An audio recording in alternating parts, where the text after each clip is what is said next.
Hello, I'm Steve Jones and I'm going to tell you a little bit about the trebuchet. Now, this device was known even as far back as the Romans and was the basic piece of siege artillery that was used at the time. The only purpose of the machine was to throw large objects, heavy pieces of rock, to break down walls, and this was usually during sieges. That was the only function it had. The device itself was a heavy frame, and it was a very heavy frame, on which was poised a beam, a long arm and a short arm of the beam, with a pivot here at the top. It was counterbalanced by this huge counterweight, which could be several tons if necessary.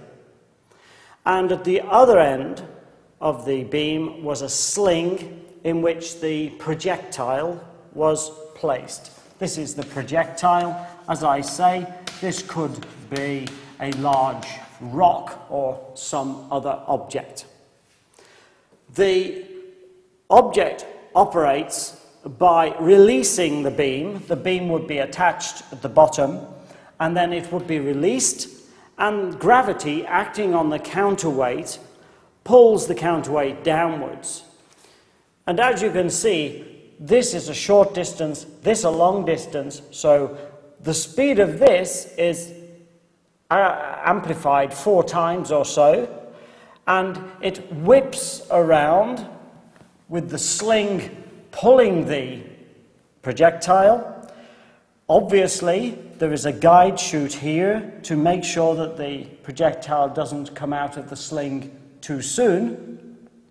As it accelerates, it is then swung in an arc, and when it reaches high on the arc, the sling will become slack.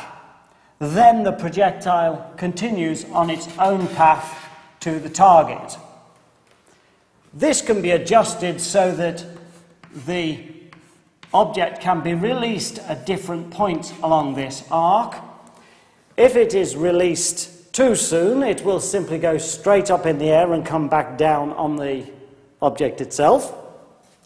If it is released a little bit later, it will have quite a high trajectory and will travel much further. If you want to batter something which is fairly close, then you make it come out much later. But this is adjustable on the trebuchet itself. So this object was the main siege weapon over thousands of years, certainly 2,000 years, certainly from the Romans onwards, and can be seen in pictures of battles and sieges certainly throughout the Middle Ages as well.